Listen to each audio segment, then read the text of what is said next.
Olá, amigos, boa noite. Sejam bem-vindos a mais um passo desse nosso estude com o autor.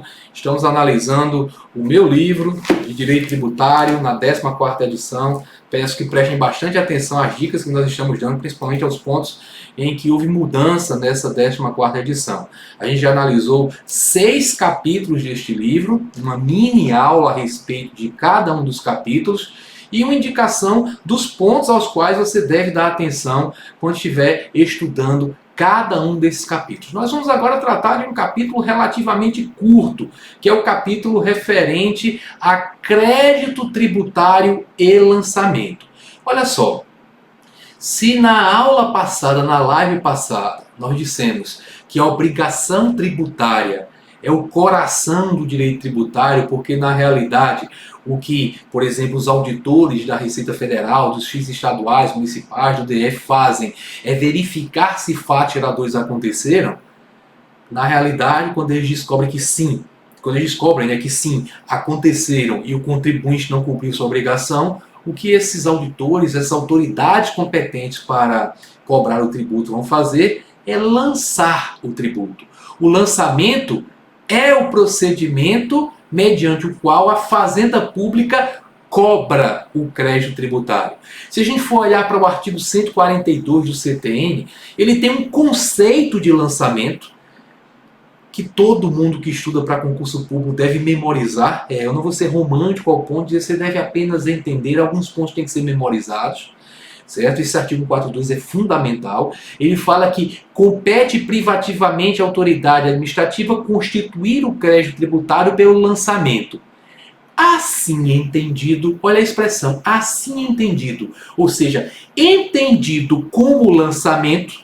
Então o que vem depois do assim entendido é o conceito formal de lançamento. O procedimento tendente a... Aí verifique que na prática esse procedimento vai ser um conjunto de medidas destinadas a calcular o tributo e notificar o sujeito passivo do valor que foi calculado. Aí, claro, você vai ter que identificar quem é esse sujeito passivo, verificar a matéria tributável, calcular o montante de tributo devido, e o CTN fala de uma maneira até equivocada, mas que cai em prova com aquele equívoco, dizendo que, se for o caso, aplicar a penalidade cabível. Por que eu falo de maneira até equivocada? Porque, na realidade, presta muita atenção a isso, não há dúvida alguma, em todas as legislações tributárias brasileiras, não há dúvida de que, se a autoridade competente para lançar, ela verificou que uma irregularidade foi cometida, ela deve lançar tanto o tributo que eventualmente seja devido, quanto a penalidade pecuniária, a multa. Lembrando que o dever de pagar uma multa tributária é considerado pelo CTN uma obrigação tributária. Nós comentamos, inclusive, na live passada, sobre o paradoxo que é o CTN deixar claro que multa, mesmo a multa tributária, não é tributo. Afinal de contas, multa é o que o tributo está, por definição, proibido de ser, a sanção por ato ilícito. Mas nós dissemos que a obrigação de pagar a multa tributária é obrigação tributária.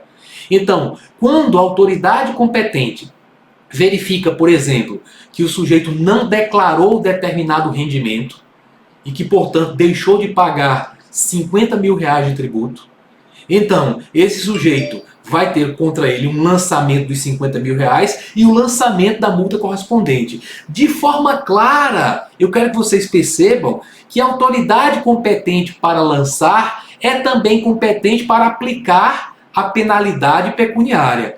Por isso que é um equívoco o artigo 142 do CTN dizer que a atividade de lançamento constitui o crédito tributário e, se for o caso, propõe a aplicação da penalidade cabível. Ora, propõe para quem, cara pálida? Se a autoridade é competente para lançar o tributo, ela também é competente para aplicar multa. Aí, nas provas de concurso, obviamente, vocês não podem marcar falso numa assertiva que copia o CTN. Se coloca lá que, segundo o CTN, o lançamento é um procedimento que aí copia todo o código, inclusive copia todo o dispositivo, inclusive o trecho que diz propõe a aplicação da penalidade cabível, você marca verdadeiro. Agora, se você está numa prova mais detalhada, mais aprofundada, em que se fala de uma situação em que a autoridade competente para lançar descobre que uma irregularidade tributária foi cometida, e se lá se afirma que nesse caso a autoridade lança tanto o tributo quanto a penalidade pecuniária, você vai marcar verdadeiro, porque indubitavelmente é isso que acontece. Tanto é que quando vão colocar propor a aplicação da penalidade cabível em questões, para considerar correto, as bancas normalmente colocam segundo o CTN. Porque se colocar segundo o CTN, mesmo que você saiba que na prática é diferente, que as legislações tributárias não tratam da matéria dessa forma, essas legislações não vão ser aplicadas naquela questão que diz segundo o CTN. Quando você diz segundo o CTN, segundo a Constituição, segundo a lei número tal, aponta a fonte, copia o que está lá, você tem que marcar verdadeiro, afinal de contas, você não vai marcar falso numa questão que copiou um item e disse expressamente que estava trabalhando em cima daquele item. E segundo o CTN, copiou o CTN, você tem que marcar verdadeiro. Então, se você for analisar o capítulo 7 do livro, ele fala da competência para lançar, do conceito de lançamento, e aí é bom que a gente veja, dentro desse conceito de lançamento que eu disse que vocês vão ter que memorizar, existem vários pontos em que o legislador fez uma opção, dentre as várias doutrinas exigentes, fez uma opção e seguiu certa linha. E você não pode usar de doutrinas diferentes para passar por cima dessa opção, porque toda a estrutura do CTN é em cima dessa opção, ou dessas opções, e, além disso, a jurisprudência trabalha em cima daquilo que está lá colocado. Por exemplo, e eu não vou falar só dos exemplos, vou falar em todos os aspectos desse conceito, porque são muito importantes. Então, em primeiro lugar, quando se fala compete privativamente à autoridade administrativa constituir o crédito tributário pelo lançamento, a gente deve lembrar que a autoridade que tem essa competência é aquela designada pela lei do processo administrativo fiscal de cada ente federado. Então, na legislação federal, por exemplo, se diz que só quem lança tributo mediante lavratura de auto-infração é o titular de cargo de auditor fiscal da Receita Federal. As legislações estaduais e municipais normalmente seguem a mesma linha de raciocínio. Designam um cargo que normalmente é auditor, o auditor fiscal, ou às vezes temos na mesma carreira fiscal e auditor, e a lei diz em que caso um lança, em que caso o outro lança, mas o que importa é saber que quando a autoridade é designada pela lei, compete privativamente a ela constituir o crédito tributário pelo lançamento. E aqui ter o cuidado de não usar aquela lição que você aprende em direito constitucional, que quando uma competência é privativa, ela é delegável. A gente aprende que quando a Constituição ou a lei atribui certa competência a uma autoridade, pode atribuí-la de forma privativa ou exclusiva. Se é exclusiva, é indelegável, se é privativa, é delegável. Só que aqui se diz que é privativa, mas a competência é indelegável. Por exemplo, um auditor fiscal da Receita Federal que tem competência para constituir um crédito tributário mediante um lançamento de ofício, lavratura de um auto de infração, nem que ele queira, ele pode delegar essa competência para, por exemplo, um analista que com ele trabalha. Porque a lei diz que auditor, essa competência não pode ser delegada. E, por exemplo, na época que eu trabalhei na Receita Federal, algumas unidades você tinha alguns analistas, um analista que era superior hierárquico de um auditor. Porque tinha gente na Receita que entendia que o auditor fiscal ele tem uma remuneração maior por conta justamente da competência legal que ele tem, que lhe dá uma responsabilidade maior, que é a competência exclusiva para lançar, constituir o crédito tributário mediante lançamento quando lava uma auto-infração. Então o pessoal dizia, não faz sentido botar um auditor para chefiar a unidade de fiscalização e ficar só com atribuições administrativas. Tinha gente que pensava assim. Aí colocava um analista chefiando vários auditores. Imagine a situação, analista chefiando auditores, esse analista tem hierarquia sobre esses auditores, porque é chefe, mas não pode avocar a competência para lançar, porque a competência é legal. Então ela é indelegável e insuscetível de avocação.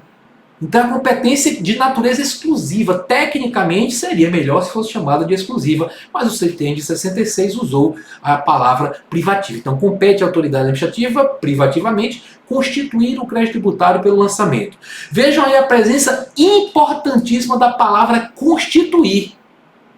Boa parte da doutrina diz que o lançamento é apenas declaratório de um crédito que já existe. Ora, se aconteceu o fato gerador, nasceu a obrigação tributária, óbvio, se há obrigação, você tem uma pessoa obrigada e uma pessoa que pode exigir o cumprimento da obrigação, sujeito ativo e sujeito passivo.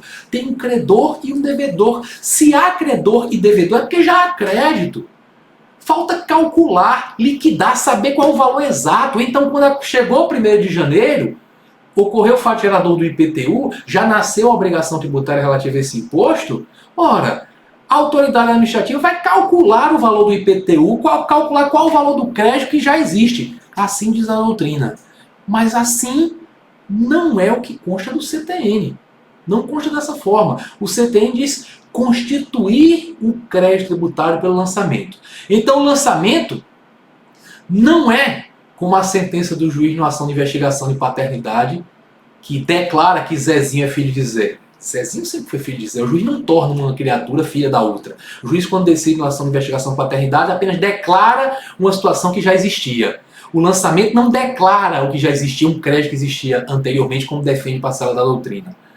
A autoridade, quando lança, ela constitui uma nova relação jurídica, cria uma relação que não existia antes. É como o casamento, em que as pessoas entram solteiras naquela cerimônia e saem num estado civil complicado, né? Então cria-se uma nova relação jurídica. O lançamento constitui o crédito tributário. Então toda a lógica do CTN trabalha em cima disso. Não existe crédito tributário antes do lançamento. E isso a gente vê de cara no artigo 4.2, constituir o crédito tributário pelo lançamento. Aí assim é entendido, continua o dispositivo, o procedimento. Mais um ponto em que o CTN firmou posição dentre as doutrinas possíveis de aplicação aqui. Parte da doutrina diz que o lançamento é um ato administrativo, parte diz que é um procedimento. Lembrar que o CTN adotou a corrente procedimentalista, expressamente chamou de procedimento o que é definido como lançamento. Atenção, tudo isso é detalhado no capítulo 7 do livro, mas eu aconselho que você, no código tributário que você usa para se preparar para a prova, em um determinado momento você vai largar todos os livros e vai ter que ler a lei nua e crua. E quando você estiver lendo o CTN, é bom que você dê atenção a essas palavrinhas que eu estou citando aqui. Então grifem. Compete privativamente, aí você puxa um setinho e coloca. Apesar de ter sido chamado de privativa, a competência é indelegável, tem caráter exclusivo, como já expliquei. Aí constituir, você grifa constituir. Natureza constitutiva e não apenas declaratória.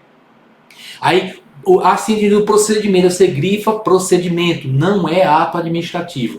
Só que tem um detalhe, apesar de não ser ato administrativo, segundo o CTN, ser um procedimento, isso tem repercussões práticas, tá? O CTN em vários momentos fala, o lançamento foi iniciado por uma notificação, sujeito passivo, o procedimento continua até que ele seja concluído. Então adota uma corrente procedimentalista que repercute em diversos dispositivos do código.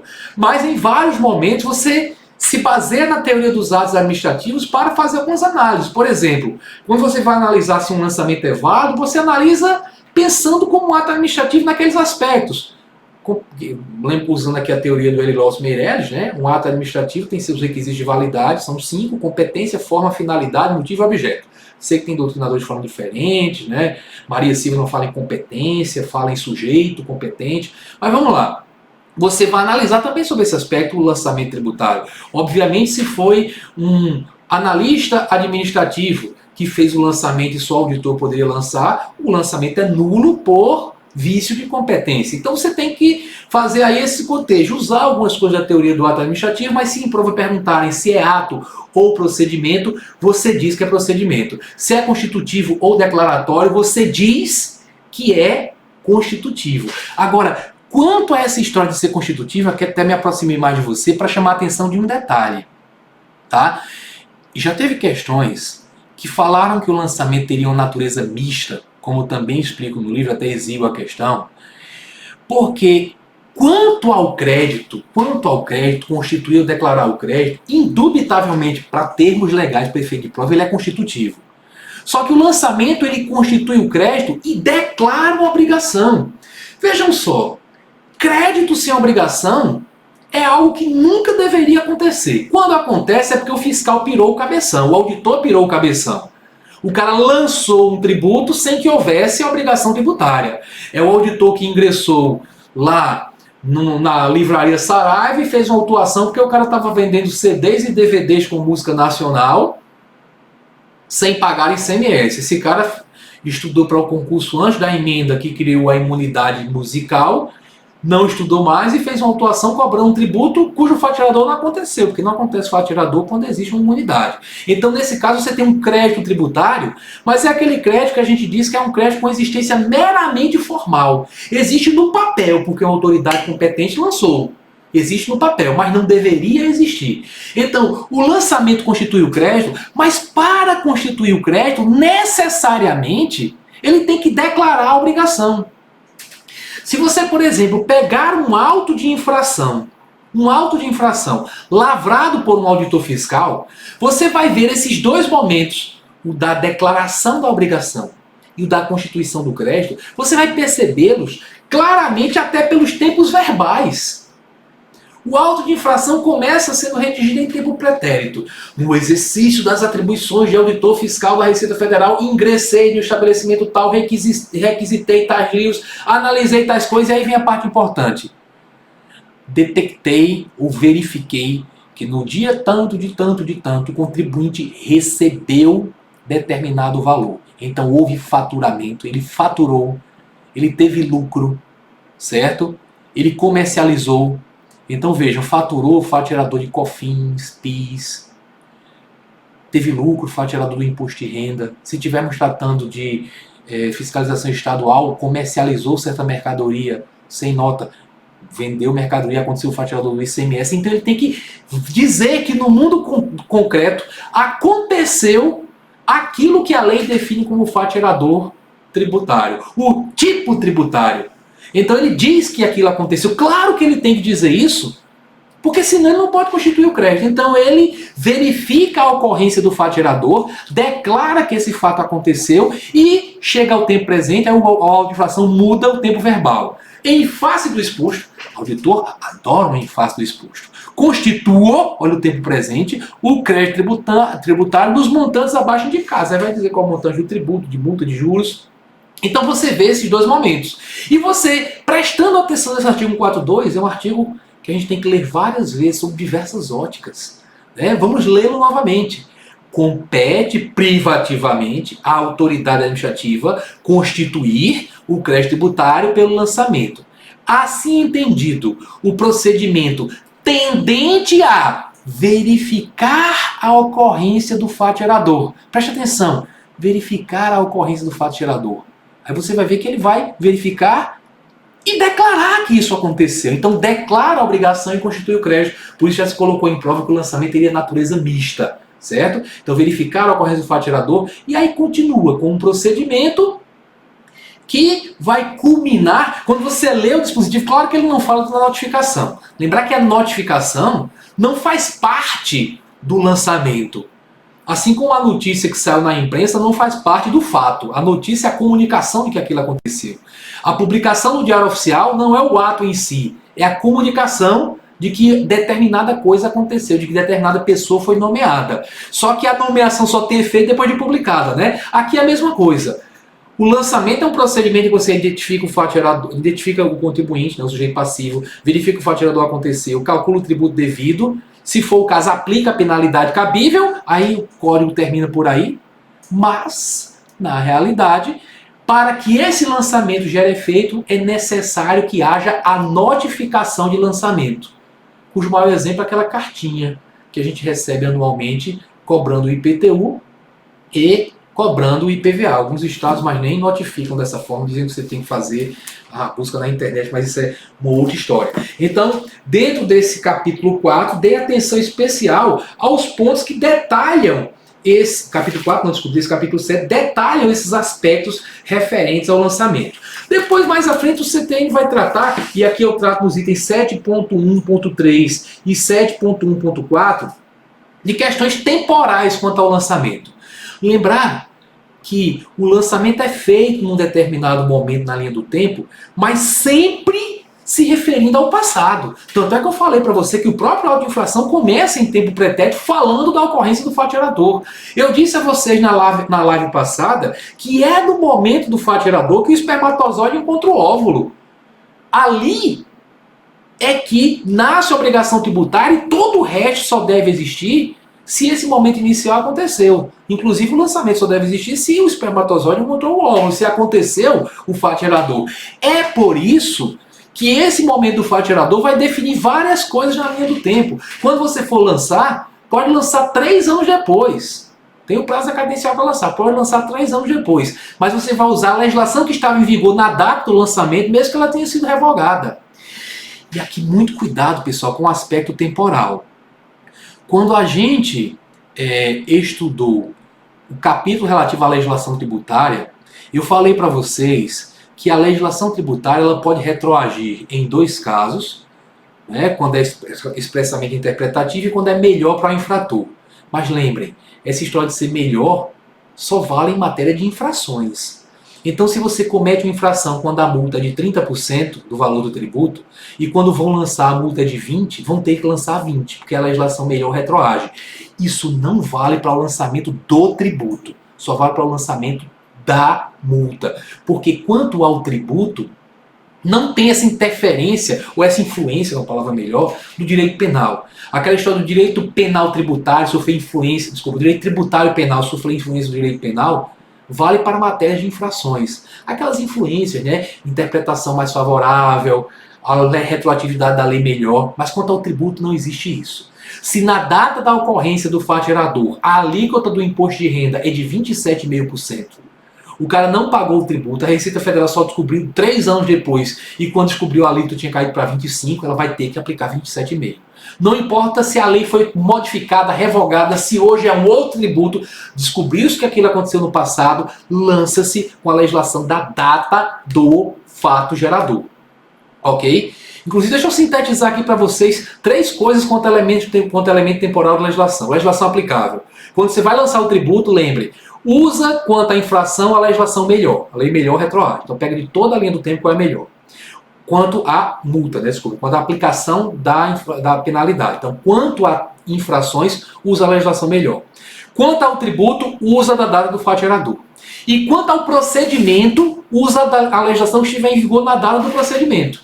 Então, se eu for lançar hoje, com relação ao fato gerador que aconteceu há 3 anos, eu vou lançar usando a legislação procedimental que está em vigor agora, vou usar a legislação do tributo que estava em vigor na data do fato gerador e vou usar a legislação de infração que seja a melhor. Inclusive, hoje as coisas devem já estar em meio eletrônico, mas lá no passado, quando eu ingressei na Receita há um bocado de tempo, eu lembro quando eu entrei lá, tinha uma estante, né? Eu entrei num cargo na época, era nível médio, hoje é nível superior, depois que eu passei no concurso para auditor, mas eu tinha estudado direito tributário assim, para o concurso, não tinha um conhecimento mais aprofundado, mas quando eu cheguei lá, eu olhei para o estante, aí tinha lá legislação tributária aí tinha várias coleções. Coleção de uma legislação que era de 10 anos atrás, coleção da legislação de 9 anos atrás, de 8 anos. Eu falei, esse monte de livro velho aqui, pra que esse monte de livro velho aqui, um monte de coisa já revogada? Aí o pessoal riu da minha cara e foi explicar, amigo, se você for analisar um evento que aconteceu há tantos anos, você vai ter que usar a legislação que está em vigor naquele momento. Então, se você for entrar na internet e for olhar no site do Palácio do Planalto a legislação de imposto de renda, talvez você se atrapalhe, vai ter que olhar quando é que foi revogado, o que é que está arriscado, o que é que não está. Então, a maneira mais fácil é você pegar um livro que tem a legislação que está em vigor naquele momento. Então, você entra naquele mundo, usa aquela legislação para fazer o lançamento. Ah, alguém pode dizer, mais 10 anos, mas às vezes você está analisando, depois de um tempo, já foi feito lançamento, já houve impugnação, já houve constituição de crédito tributário definitivo, você já está discutindo no processo de execução e o contribuinte está dizendo, ó, a legislação que está em vigor era outra. Então, você tem que pegar a legislação que está em vigor naquela época, certo? Então, prestar atenção nesses aspectos. Além disso, o CTN depois vai tratar, assim, eu falei de 2 elementos temporais. É a data do fato gerador que define a legislação aplicável ao lançamento e a data do fato gerador que define a taxa de câmbio aplicável. Se você hoje descobriu que a Receita Federal descobriu que o cara fez uma importação de uma mercadoria há 4 anos, a mercadoria já foi consumida e não pagou o tributo, a Receita hoje vai cobrar tributo e multa, ela vai pegar o valor daquela mercadoria em dólar e converter para reais, não com o câmbio de hoje do lançamento, vai ser o câmbio da data do fato gerador. certo? Então a data do fato gerador define a legislação aplicável ao lançamento, define a taxa de câmbio quando o valor tributário estiver expresso em moeda estrangeira. Isso tudo explicado nos itens 7.1.4, 7.1.5 do nosso capítulo 7, tá? Depois disso, você traz um ponto que é muito, mas muito cobrado em prova mesmo, que é a alteração do lançamento. O que a gente tem que ter em mente? É que quando o lançamento é notificado, a notificação dá uma estabilidade relativa do lançamento. A regra é que o lançamento já notificado, ele não vai ser alterado. Claro que enquanto não notificado, o auditor tem toda a liberdade do mundo para fazer alterações. O lançamento só vai gerar efeitos quando notificado. Então, se o auditor terminou tudo aquilo que está previsto no artigo 4.2 e não notificou o cara no prazo, decaiu fazendo direito de lançar. Ah, mas eu terminei o lançamento. Terminou, mas não notificou. Quando notificou, a regra é não alterar mais. Aí o CTN vai trazer os 3 casos em que a lei permite alteração. Primeiro, impugnação do direito pacífico. É óbvio, né? A Constituição Federal dá direito à contraditória e ampla defesa também no processo administrativo. Então, notificou o sujeito dizendo que ele está devendo 100 mil reais de tributo e 75 reais de multa por conta de fatos que aconteceram em tal data. Claro que ele tem o direito de se defender. Ele pode impugnar e dizer que aquilo ali está errado. Então, claro que a impugnação vai ser analisada e pode resultar numa alteração do lançamento. Atenção, ponto de grande importância. Pode alterar, inclusive para pior. Cabe o reformatio impejus. Você impugnou porque estava devendo 175 mil, 100 mil de tributo e 75 de multa, pode dizer que você está devendo, na realidade, 350. Certo? Lembre que aqui é um processo administrativo, em que vige o princípio da verdade real, verdade material. Então, se lá, muitos gostam de falar, hoje em dia isso já está aparecendo, já tem muita flexibilização, né? Aquela história, o que não está nos autos não está no mundo. Hoje em dia o juiz pode mandar buscar no mundo algumas coisas para comprovar alguma coisa que não estava nos autos, né? Mas aqui no processo administrativo, se você olhar, por exemplo, dê uma olhada depois, entra no decreto 70235, que é o que trata do processo administrativo federal, estou dando como exemplo, aí vai lá no artigo 18, que vai falar da Delegacia da Receita de Julgamento, a DRJ, julgando impugnações.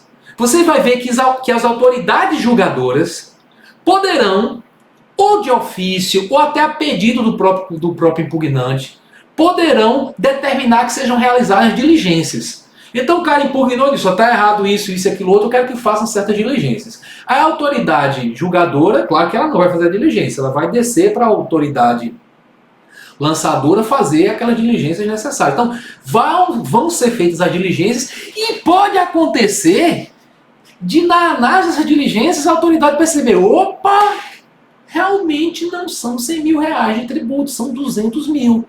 E aí você vai fazer um lançamento suplementar. Nesse caso, claro, vai devolver o prazo para o cara impugnar de novo.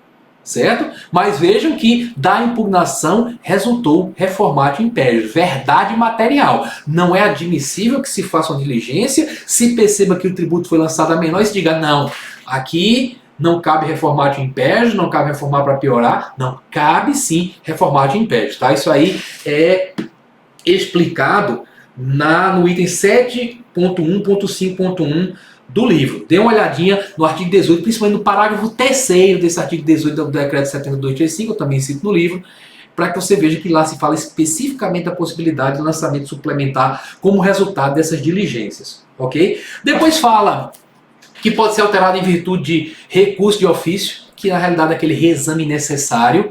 O contribuinte fez uma impugnação de uma auto-infração de 2 milhões de reais. Aí a delegacia de julgamento, a primeira instância, disse, realmente não é devido nada, é zero. Veja, não tem quem recorrer aí, né? Quem julgou foi a própria delegacia da Receita de Julgamento. O processo administrativo é um pouco diferente. Você não tem duas partes litigando e um juiz equidistante, imparcial para julgar. Na realidade, aqui a Receita Federal lançou, o contribuinte impugna e quem vai julgar é uma própria unidade da Receita. É outra unidade, mas é a Receita Federal. Aí se essa unidade diz que 2 milhões não são devidos, aí como não tem ninguém que recorra, aí a legislação previu o tal do recurso de ofício, que é como se a autoridade julgadora recorresse contra a decisão dela mesma. Claro que a doutrina do processo civil, inclusive foi no processo civil que surgiu essa terminologia, recurso de ofício, nas decisões que o juiz profere contra a fazenda pública, se a fazenda é condenada, certo? Ele encaminha o processo para ser revisto pela segunda instância. Alguns juízes até escreviam, temos até que ainda hoje escrevem, né? Recorro de ofício contra a minha decisão. Os processualistas começaram a protestar, né? Dizer, olha, isso não é um recurso. Quem recorre não concorda com a decisão e traz os motivos pelos quais dela discorda. E obviamente o juiz concorda, né? Tanto é que a proferiu. E não vai colocar argumentos contrários à sua decisão. Então, na realidade, é um reexame necessário. Certo? É um duplo grau obrigatório, terminologias que são usadas hoje. Mas ainda temos que usar a expressão recurso de ofício, porque a nossa lei geral em matéria tributária, que é o CTN, ainda usa essa terminologia. As legislações estaduais copiam recurso de ofício. Mas vejam, o contribuinte impugnou, ganhou e o processo vai para a segunda instância mesmo sem ninguém recorrer. Cuidado que as legislações normalmente estipulam um tal de limite de alçada. Que é assim, por que eu vou rever toda a decisão? Se for lá uma decisão que livrou o contribuinte de R$1.000, eu vou ocupar a segunda instância, o CARF, para julgar o negócio de R$2.000, ocupar auditores, 8 auditores lá no CARF para discutir aquela matéria? Não, então valor pequeno, o limite de alçada, né? Abaixo desse montante, fica na alçada da delegacia da Receita de Julgamento. Depois vou até procurar se houve mudança recente, mas o limite de alçada na esfera federal estava em R$1 milhão. Abaixo de R$1 milhão é pequeno, fica ali na primeira instância mesmo. Mas só quem vai precisar saber disso é quem for estudar a legislação de um determinado ente para saber se lá se estipulou o limite de alçada. O importante aqui é que a gente saiba que o lançamento já feito também pode vir a ser alterado em virtude de recurso de ofício, certo? Que esse reexame necessário pela segunda instância. Agora percebam, os dois primeiros casos de revisão de lançamento já realizado só vão acontecer se o contribuinte impugnar, né? O primeiro caso é a própria impugnação. E o segundo, que é o recurso de ofício, só acontece se o contribuinte impugnou e ganhou. Agora, será que não tem um jeito de a fazenda, se ela perceber que o lançamento que ela fez está errado, ela corrigir? Claro que tem. Lembrar que estamos falando de direito tributário.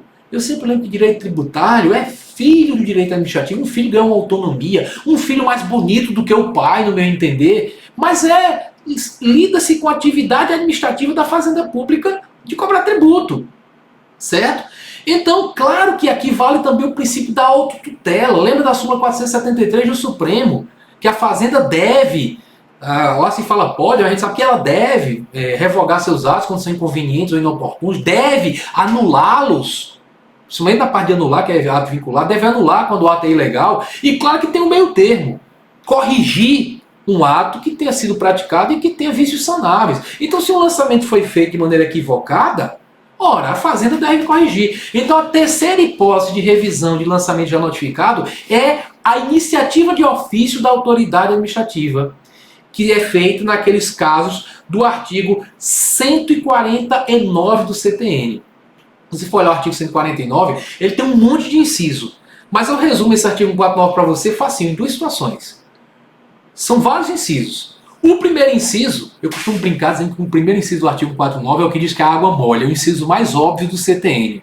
O lançamento vai ser feito ou revisto de ofício quando a lei assim o determinar. Oh, que coisa maravilhosa, né? Quando a lei mandar, faz de ofício. Esse dispositivo se refere aos tributos que são lançados de cara de ofício. O lançamento já vem de ofício, como IPTU e IPVA. Em que você recebe a notificação, a fazenda calcula o tributo devido e notifica para pagar. Certo? Lançamento já feito de ofício. Você não faz declaração de IPVA.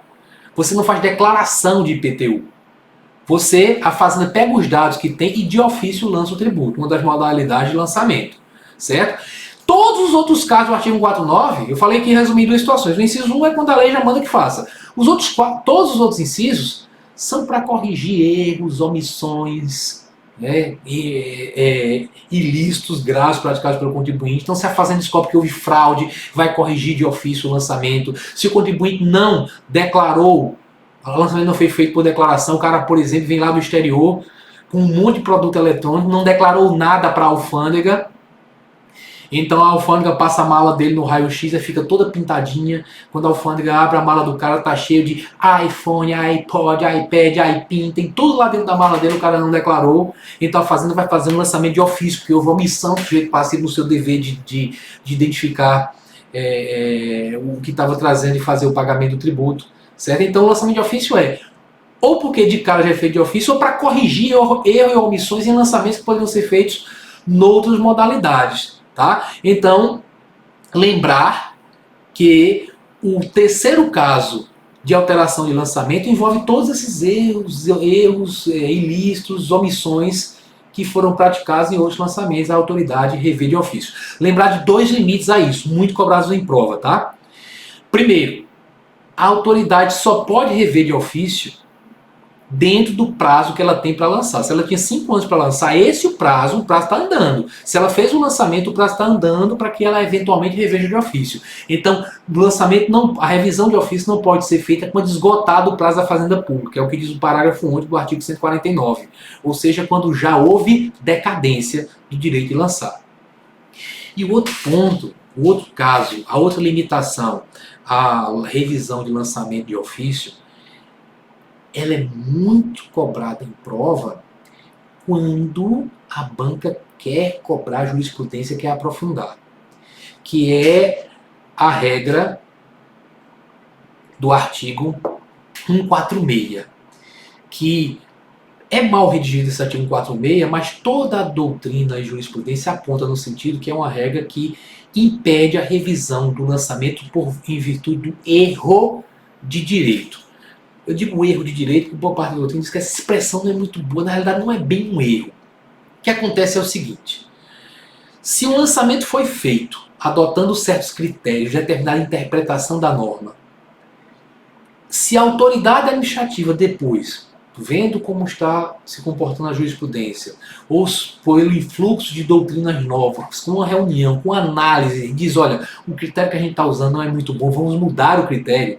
Esse novo critério pode ser utilizado sim, mas só para os lançamentos feitos dali para frente, para os novos fatiadores, os fatiadores que vierem após a mudança desse critério, é o que diz o artigo 146.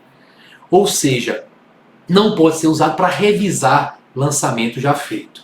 Ok? Então, por exemplo, o exemplo do IPTU, o caso mais comum que já bateu na jurisprudência é, por exemplo, os municípios têm uma certa liberdade para criarem critérios para determinar qual o valor venal dos imóveis. Então, muitos municípios utilizam a localização, claro que é importante, tem bairros nobres, bairro de classe média, bairro de classe alta, aquela avenida em um trecho o valor é maior, é menor, tal.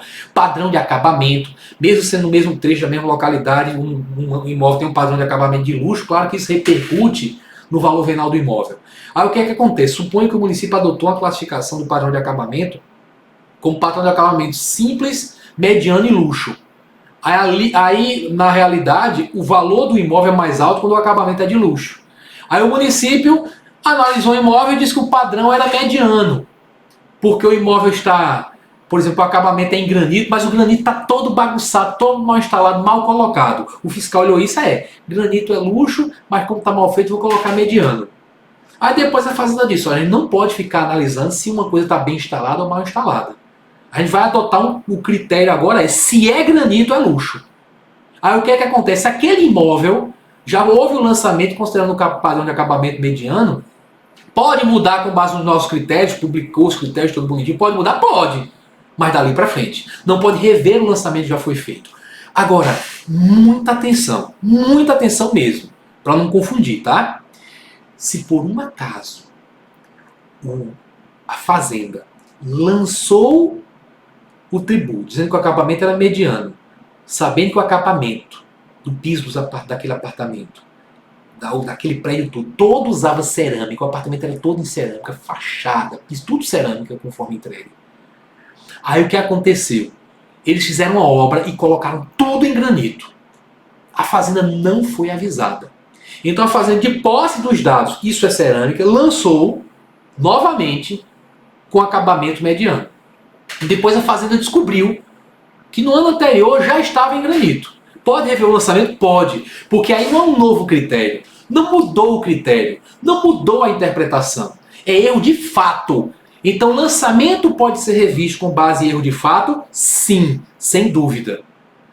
Lançamento pode ser revisto com base em erro de direito? Não. Se for olhar na jurisprudência, na prática, o fio da meada aí é o conhecimento da autoridade administrativa. Se ela conhecia os fatos e disse é acabamento mediano, ela não pode depois, vou refazer o lançamento porque eu acho agora, eu vou mudar o critério. Não, não pode mudar o critério. Conhecia os fatos, lançou de acordo com aqueles fatos, isso é mudança, isso é critério.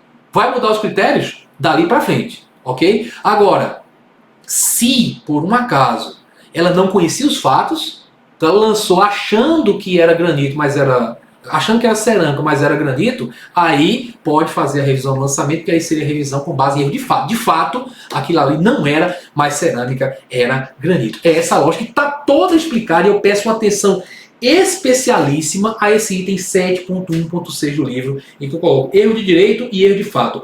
Possibilidade de alteração de lançamento. Eu chego à conclusão que para erro de direito não pode, para erro de fato pode, e mostro como na jurisprudência do STJ isso aí tem sido visto. Eu cito até 2 exemplos no livro, eu transcrevo a decisão do STJ falando de mudança de classificação de mercadoria para IPI, e também um caso de mudança de classificação do uso do imóvel, em que 2 casos em que a Fazenda tentou mudar por conta de um novo critério e o STJ barrou nos 2 casos, ok? Depois eu falo das modalidades de lançamento. Modalidade de lançamento. O CTN fala em lançamento de ofício, por declaração e por homologação. Bem simples de se entender.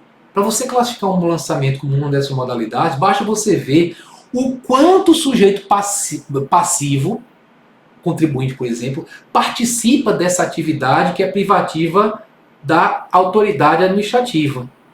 Certo? O Yuri pergunta aqui se o município pode multar o contribuinte que não comunicou a mudança, cerâmica, granito. Pode sim, claro, óbvio, desde que a legislação municipal preveja essa multa, porque a multa está sujeita à reserva legal. Deve multar, inclusive, é bem provável que essa multa já deva ser aplicada pela secretaria que trata da concessão de alvarás, tal, porque as obras têm que ser comunicadas ao poder público, até para o poder público saber se elas podem ser feitas ou não. Então, a legislação tem que prever a obrigação do contribuinte informar e prever que, se não informar, toma uma multa.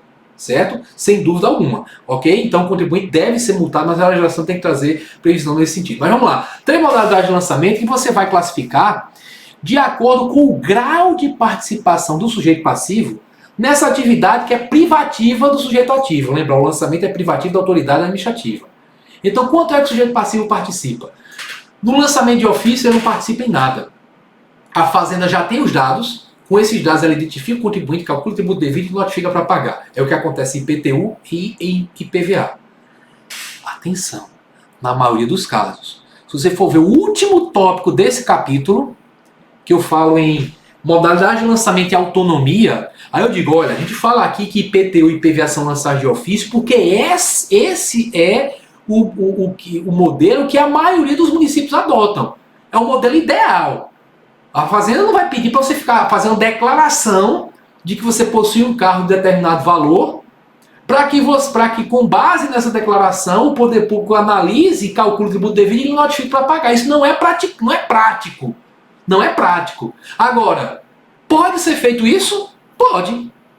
Se a Fazenda Pública quiser, se um Estado quiser, diz, olha, até tal data você deve declarar quais são os veículos que possui, atribuir o valor, ou declarar só qual é o valor, a Fazenda vai analisar, dizer qual é o valor, calcular o tributo e notificar para pagar. Pode fazer isso? Pode. Inclusive, nesse tópico, é o último tópico, 7.2.4, eu cito uma questão que caiu no concurso para procurador do Estado de São Paulo, PGE São Paulo. Muita gente errou. Porque todo mundo acostumado com a ideia de que o lançamento é de ofício e perguntou, pode-se, no caso do IPVA, se criar uma modalidade de lançamento por declaração? Pode. Né? Não é muito interessante fazer, mas é possível. Tá? Então, a lógica é que IPTU e IPVA sejam lançados de ofício. De lançar de ofício é assim, a Fazenda pega os dados que possui no seu banco de dados, calcula o tributo, notifica para pagar e tchau. E se você quiser o caso, impugne. Né? Agora, lançamento por declaração.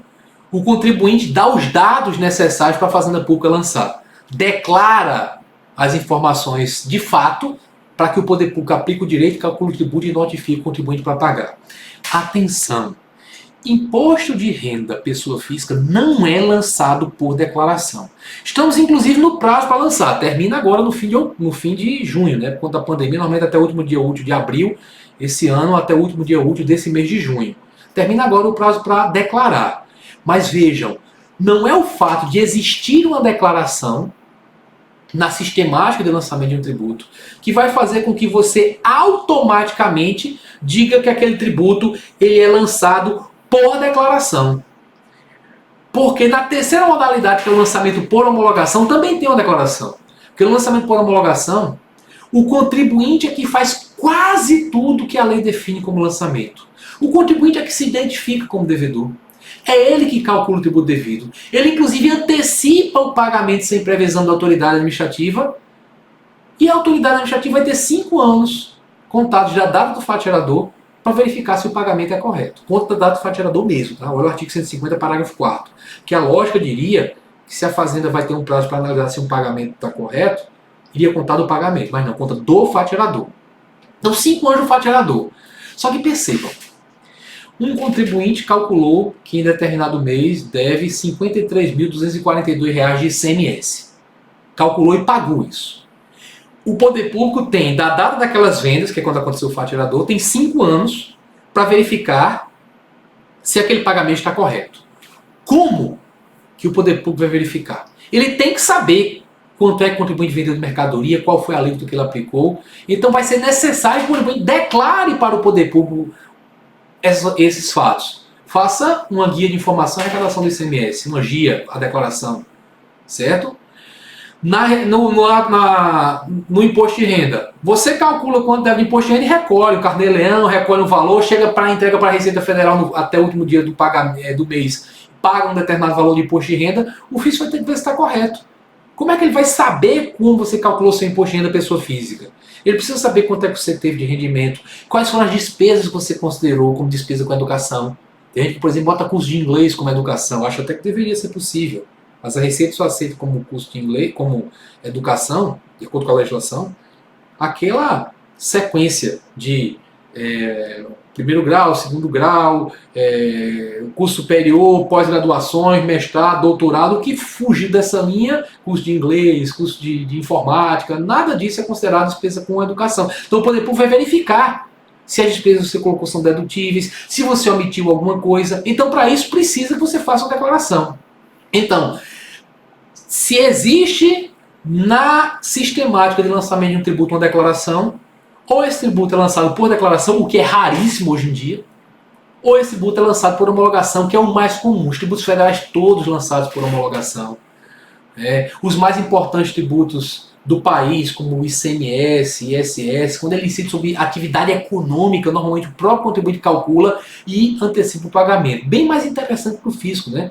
Do que ele ficar calculando e mandando cartinha para o cara pagar. O contribuinte já antecipa o pagamento, o fisco faz uma análise eletrônica, né, usa da inteligência eletrônica, inteligência artificial, para colocar numa malha somente os casos suspeitos e o resto ele vai homologando automaticamente uma homologação tácita. Agora, uma observação importante, várias vezes já cobrada em prova. A gente está falando aqui que o IPTU é lançado de ofício, que o imposto de renda é lançado por homologação. Em vários municípios ainda o ITBI é lançado por declaração. Você declara a operação que realizou, o próprio município calcula o ITBI e notifica para pagar. Isso varia um pouco de município para município. A gente está dizendo assim, mas lembrem de uma máxima. Todo e qualquer tributo pode vir a ser lançado de ofício, ok? Todo tributo pode vir a ser lançado de ofício. Por quê? Lembra o exemplo que eu citei. Você vai para o exterior, você deveria já fazer sua declaraçãozinha, dizendo as mercadorias que está trazendo acima de $500, que é a sua cota, calcular o tributo devido e antecipar o pagamento. Já chega lá na alfândega, eu já paguei isso, essas mercadorias, era para fazer por homologação. Só que se você não faz, o fisco descobre, lembra o exemplo que eu citei, passou a malinha, ficou tudo coloridinho lá no raio-x, o que é que vai acontecer? O fisco vai lançar de ofício. Então, o lançamento de ofício é feito de cara para alguns tributos como IPTU e IPVA, e para corrigir erros, omissões, fraudes, seja lá o que for, em lançamentos anteriormente realizados. Ok? É essa a lógica. Beleza? Então preste atenção também nesse ponto. No item 7.222, eu falo de lançamento por arbitramento. Cuidado! Lançamento por arbitramento não é uma outra modalidade de lançamento. Lançamento por arbitramento é uma técnica, o arbitramento é uma técnica que a Fazenda usa para achar a base de cálculo de um tributo e fazer um lançamento de ofício, quando o valor que foi apontado pelo contribuinte não merece fé. Porque, por exemplo, o contribuinte é que diz por quanto vendeu a mercadoria, o contribuinte é que diz por quanto comprou um imóvel. Aparece lá na escritura que o imóvel foi objeto de um contrato de compra e venda, vendeu de A para B por 500 mil reais. Aí o cara lá da fiscalização municipal olha para aquela escritura, ele trabalha com ITBI, conhece a cidade muito bem e sabe que aquele imóvel, que tem 100 metros quadrados, está numa área em que o valor mínimo que se vende no metro quadrado é 10 mil reais. Então aquele imóvel não custa menos de 1 milhão. Então o valor que o contribuinte apontou de 500 mil reais não merece fé. Então nesse caso o que a Fazenda vai fazer? Arbitrar o valor. Certo? Arbitrar, obviamente, não pode ser confundido com cometer uma arbitrariedade. É chegar a um valor razoável, de acordo com padrões de mercado, outros lançamentos já realizados. Certo? Se usam técnicas para chegar a um valor da base de cálculo razoável. O lançamento por arbitramento, ele é feito em dois casos, tá? São duas situações. Uma, quando o valor que o contribuinte ofertou, apresentou, para tributo lançado sobre o valor de bens, de atos jurídicos. Bem, o valor que ele apresentou não merece fé, ou quando ele não apresentou valor. Tem um caso que é tradicional fazer arbitramento e o contribuinte não apresenta valor. Nas remessas postais internacionais, certo? Por exemplo, alguém mandou um presente para você que vale 300 dólares. Está acima do limite de isenção, que a legislação que diz que é 50, mas tem decisões judiciais dizendo que é de 100, tem uma confusão a respeito disso. Certo? Mas veio um presente para você de 300 dólares, está claramente acima do limite de isenção, é uma remessa postal internacional, entra mercadoria estrangeira no território brasileiro, acontece o fato gerador do imposto de importação. Só que como é presente, por uma questão de etiqueta, ninguém manda uma nota fiscal junto. O fisco vai ter que cobrar o tributo, que é módico, é leve, né? Somente 60% do valor da mercadoria. E como não foi apontado nenhum valor, o poder público vai fazer um arbitramento.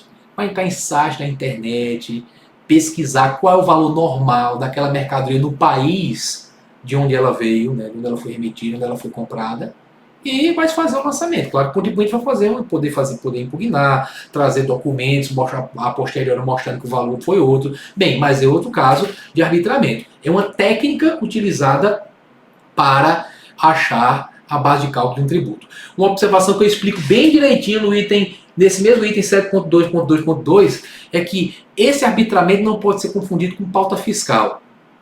Pauta fiscal é uma tabelinha que se usava para calcular ICMS, dizendo, olha, tal mercadoria, o valor é esse, não se aceitava nenhum outro. Veja, o CTN só permite arbitramento quando ou o contribuinte não oferece valor ou o valor não merece fé. Se você usar uma pauta fiscal para dizer sempre o valor vai ser esse, então se você disser que a mercadoria foi comprada por 110, a pauta fiscal está dizendo que é 120, eu não vou aceitar nunca. Falei, por que não merece fé? O contribuinte não pode ter conseguido um desconto. Para você fazer o arbitramento, você tem que fundamentar, demonstrar por que não merece fé. Então, por isso que o STJ até simulou o entendimento de que é ilegal o lançamento do IPTU, do ICMS com base em pauta fiscal. Por que é ilegal? Ele falou ilegal porque agride a lógica do CTN, que diz que arbitramento é para os casos de o contribuinte não declarar ou o valor declarado não merecer fé, certo? Então pode ser feito como a gente pode fazer impugnação. Ele fala, o Diego pergunta, lançamento por arbitramento pode vir a ser impugnado pelo contribuinte em qual prazo, momento? Bem, aí cada legislação é que vai prever. Normalmente as legislações dão prazo de 30 dias, certo? Para você fazer a impugnação. Agora você vai ter que verificar. Por exemplo, no meu caso aqui em Recife, quando eu comprei meu apartamento, eu fui bobo, né? Porque, bobo não, fui honesto, mas como a maioria das pessoas, a maioria não vou dizer não, a boa parte faz sacanagem quanto a ITBI, Boa parte comprou um imóvel por 500 mil reais, aí depois chega lá, quem vendeu diz assim, vamos botar na escritura foi 300? Aí você, por que não botar 300? Aí o cara, não, vai ser bom para você, como se o cara tá aí vendendo e quisesse me ajudar. Sabe por que vai ser bom para você? Porque sobre este imóvel vai incidir um tributo chamado de TBI, então melhor para você que seja um valor mais baixo, porque vai incidir sobre um valor mais baixo. Também tem um valor que você vai pagar lá no cartório para registrar o imóvel, que varia de acordo com o valor do imóvel. Parece que ele está querendo lhe ajudar. Mas o cara que diz isso, na realidade, ele também está preocupado com ele. Porque se ele vender por 500 mil, o lucro dele é maior.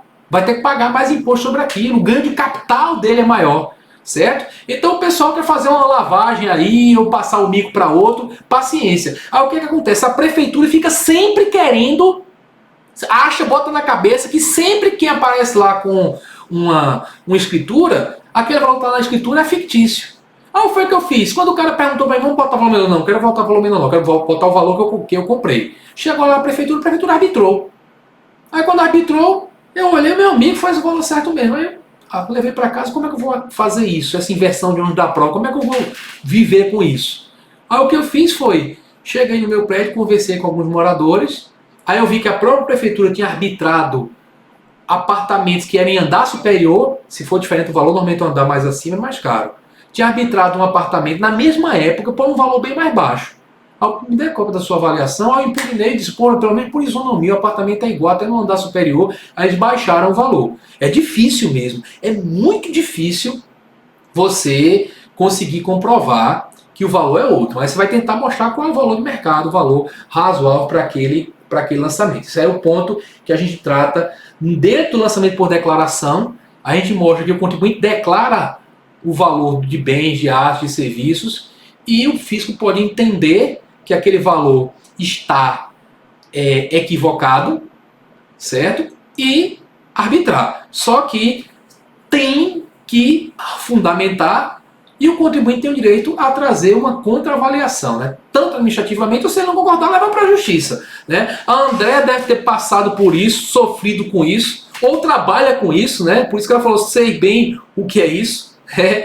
O Wesley pergunta se o lançamento de multa é sempre de ofício. Não. Inclusive porque tem a multa de mora. A multa é de ofício, como o próprio nome diz, o auditor lança de ofício, mas tem a multa de mora. Quando você atrasa o pagamento, é você mesmo que calcula o valor daqueles dias de atraso. Por exemplo, na esfera federal, 0,33% por dia, até o limite de 20%, porque com 60 dias chega a 19,90 alguma coisa, 19,98 acredito, a partir do 20º dia fica em 20%. Aí você mesmo já calcula e faz o pagamento. E uma última informação, tá? Já que a gente está aqui, daqui a pouco o Facebook, o Insta me derruba. Uma última informação. Aquela máxima que diz que lançamento é privativo da autoridade administrativa continua valendo. Só a autoridade administrativa constitui o crédito tributário por lançamento. Mas já há algum tempo, o lançamento não é a única forma de constituir o crédito tributário. Há um bom tempo se diz que nos tributos em que a legislação prevê essa sistemática, quando o contribuinte declara que deve o tributo, aquilo ali equivale ao lançamento. Então, se o contribuinte declara, chegou lá, fez o cálculo lá que deve naquele mês 50 mil reais de COFINS, aí declara na DCTF, apurei que devo 50 mil reais de COFINS e não paguei nada, o fisco pega aquilo dali e não tem que fazer mais nada, nem dar o direito do contribuinte impugnar. Impugnar o quê? Se foi ele mesmo que declarou. Então o fisco já pode mandar aquilo para inscrever em dívida ativa e executar, porque o crédito tributário é constituído pela declaração do contribuinte desacompanhada do pagamento. Estou a 30 segundos de ser mandado para o espaço pelo Insta e já aconteceu. Grande abraço, até mais.